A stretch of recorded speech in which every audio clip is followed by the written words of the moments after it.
ഹിന്ദുക്കളുടെ ഭവനങ്ങളിൽ വീടിൻ്റെ മുൻവശത്ത് തുളസി ദേവിയെ പൂജിക്കുന്ന ഒരു രീതി പുരാതനമായി തുടർന്നു വരുന്ന ഒന്നാണ്. എല്ലാ ഹൈന്ദവരുടെ ഭവനങ്ങളിലും മിക്കവാറും തുളസിത്തറയും തുളസിയുമൊക്കെ കാണുന്നത് ഏവർക്കും പരിചിതമാണ്.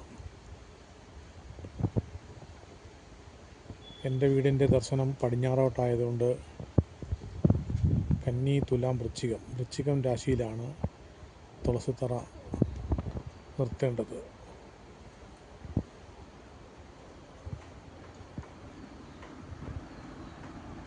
മിക്ക വീടുകളിലും തുളസിത്തറ കെട്ടി തുളസി ദേവിയെ ആരാധിച്ചു വരുന്നു.